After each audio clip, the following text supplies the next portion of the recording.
పరామర్శ పేరిట రాజకీయం చేయడం గొడ్డలిపాటి నైజమని జగన్ విశాఖ పర్యటనలో మరోసారి నిరూపించుకున్నారని మంత్రి కొండపల్లి శ్రీనివాస్ ఎద్దేవా చేశారు. స్టీల్ ప్లాంట్ ప్రమాదం దురదృష్టకరమన్న ఆయన బాధితులను పరామర్శించాక జగన్ అన్ని అబద్దాలే చెప్పారని విమర్శించారు.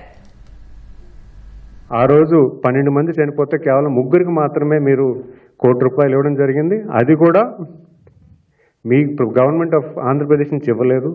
మీరు ఆ ఇండస్ట్రీస్ నుంచి ₹1 కోటి తీసుకొని ఇక్కడ ఇవ్వడం జరిగింది. అంతేగాని ఈరోజు వచ్చి మా ప్రభుత్వం వస్తే ₹1 కోటి ఇస్తాము, 2 కోట్లు ఇస్తామని చెప్పడం ఎంతవరకు కరెక్ట్?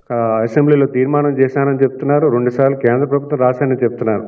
కానీ మీరు నాన్ బైండింగ్ MOU అనేది పోస్కో అనే ఒక steel plant, South Korean steel ప్లాంట్తో మీరు ఎందుకు MOU చేసుకున్నారు? ఇక్కడ ఇదే ప్లేస్లో గ్రీన్ స్టీల్ ఇండస్ట్రీ పెట్టడానికి ఎలా ప్లాన్ చేశారు అనేది నెంబర్ 1 క్వశ్చన్. ఈ స్టీల్ ప్లాంట్లోనే రాజధాని కట్టాలన్న ఆలోచన మీరు ప్రస్తావించారా లేదా? మీరు నిజంగా స్టీల్ ప్లాంట్ పరిరక్షించాలన్న ఆలోచన ఉంటే ఈ రెండు ప్రస్తావనలు ఎందుకు జరిగాయి?